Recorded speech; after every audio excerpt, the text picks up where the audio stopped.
Hey Blades fans, welcome back to Hertz Arena and another Florida Everblades pregame show, round 2 of the Kelly Cup playoffs. I'm Hannah Jo Groves alongside Jake Maurice.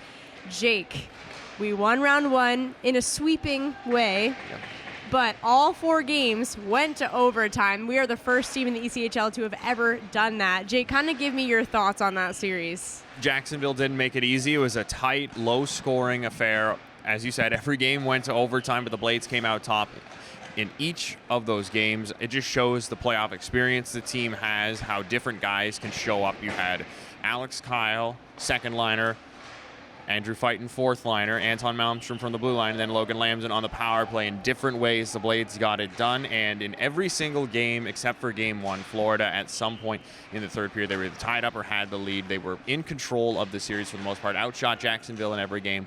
Even though it was close, Florida was clearly a step ahead, and that's why they got to bring out the brooms. Yes, the brooms. And our Camille Frick got to talk to Cole Moberg and Logan Lambson after that series, so let's take a look at that. All right, Logan, you scored the OT series winner. What went through your mind when you saw that shot go in?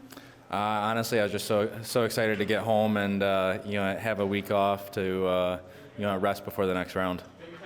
You guys have swept the Icemen. What kind of confidence does that give you heading into the next round? Tons of confidence. I mean, the South, it's a really good division and a lot of good teams in it. So, anytime you can, sweep a team in this division, it gives you a lot of confidence going into the next round. What's the biggest challenge when facing a team like Orlando? They're a good team. Like I said, South's a really good division.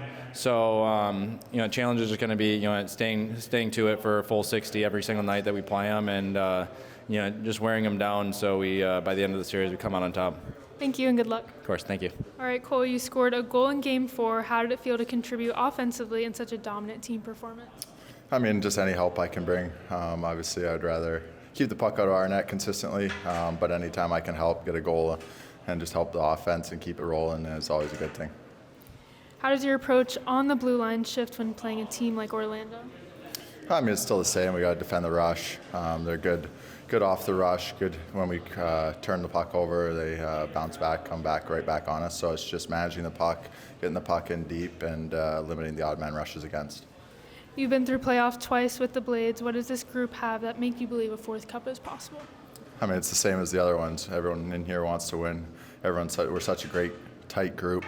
We all love each other, and it's just going to war every night with each other is the best. So, I mean, it's just we come to the rink every day ready to win. So it's good.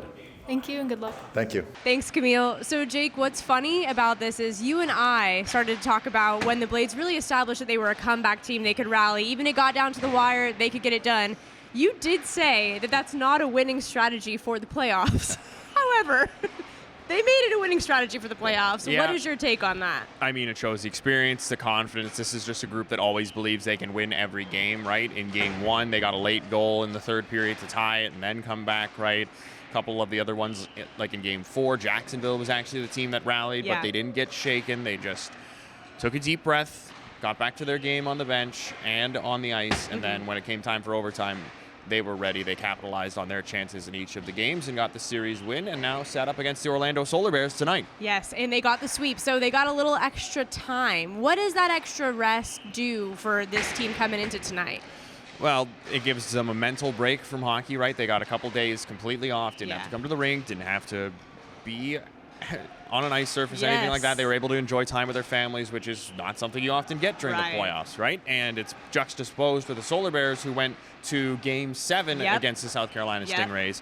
They played on Tuesday, so they've only had 2 days off, and that does not include travel time, too, getting back from Charleston and now down here to Estero. Exactly. So it's very much 2 opposite sides, and the rest for Florida. Hopefully it can show up in a way where they can wear Orlando down throughout the game. The Solar Bears, they might have a little bit more of a jump early on just because they played hockey more recently, right? They're coming off a huge Game 7 win, upset on the road, so they're feeling good about themselves.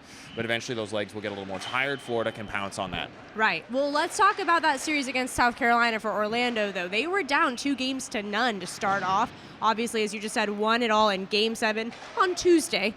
So tell me the strengths that you saw from Orlando during that series. Well, they showed a good amount of experience coming through against the Brabham Cup champions, right? This is a team that made the second round last year and lost to Florida in 5 games. That was their first playoff run in 5 years. This time, they're core guys. They know what they're doing in the postseason. They know how to handle the ups and downs. Yeah. They're a very big team. They've got plenty of guys with size of 6 foot plus, 200 pounds plus. Kelly Bent's already had 2 fights. They're a very physical team, and they're a team that is experienced in every type of game. So Florida so far, not that it's going to struggle with be a problem with them, but they've only played tight defensive, low-scoring OT games, right? Right. Orlando's had games that have been a bit of shooouts with 5-3 finals. They've had games where they've dominated, like in Game 6 where they won 6-2. Yeah. They've had the OT games, the close regulation games, so they've got a little bit of everything so far, and their goaltender, John Gillies, is playing great. I mean, he's played 7 games, so him having the most saves of anyone isn't surprising, but he got the shutout, right, in Game 7. Yeah. When his team needed him, he came out and basically just kept the Stingrays out of it alongside a team that defensively got better and better as the series went along. Another strong person for the Orlando Solar Bears is Aaron Luchuk. He currently is the top goal scorer in the playoffs with 5 goals right now. What do the Blades need to watch out for? What do the Blades fans need to watch out for with him?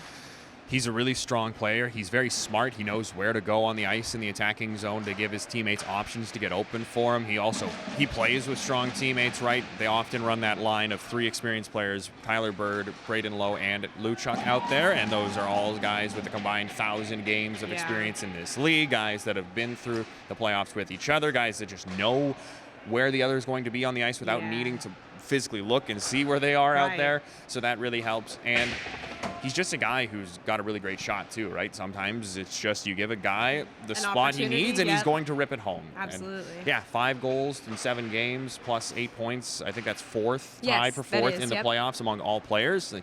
He is the guy to watch out for Orlando. Yeah, not afraid of an away crowd, which he'll be facing tonight. Yeah. So, Jake, let's get into the direct effect marketing 3 keys of the game. What do you got? Well, special teams are always important. Both these teams were really strong, especially on the penalty kill during that first round. Florida, they only allowed 1 power play goal against, and Orlando only gave up 2. Wow. So there might not be a lot of power play goals, but the ones that do come through could be the difference in big games. Second off, bottom 6 scoring. We talked about guys like Luchuk, Lode, Bird, Kirsten, too. They've got some very high-end top scorers. Their bottom 6 hasn't had as much scoring, so if Florida can take advantage and get more goals from their 3rd and 4th line, that could also sway things, especially if the top line sort of cancel each other out offensively. Yeah.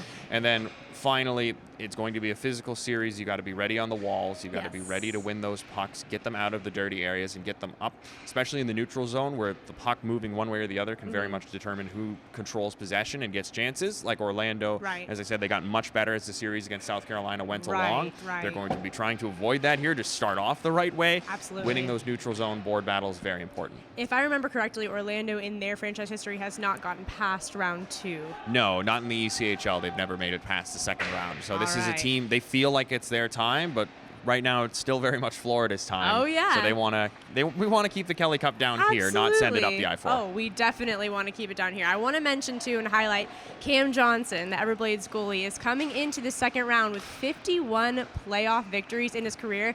He's only 2 behind the all-time record.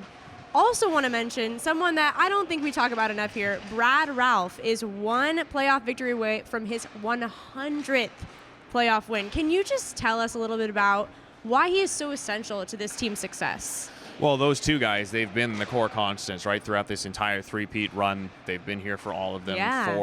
For Johnson, we've talked about him a whole bunch, right? He just always is dialed in. He's rocking a .935 save percentage right now and a 4-0 record. He's feeling pretty good. Absolutely. And for Brad Ralph, his preparation, his work ethic, his details with everything to get the guys ready to go, and his ability to adapt to what happens on the ice throughout a game are second to none. That's why he leads the ECHL in postseason wins and why he's 1 away from being the first ever to hit the century mark.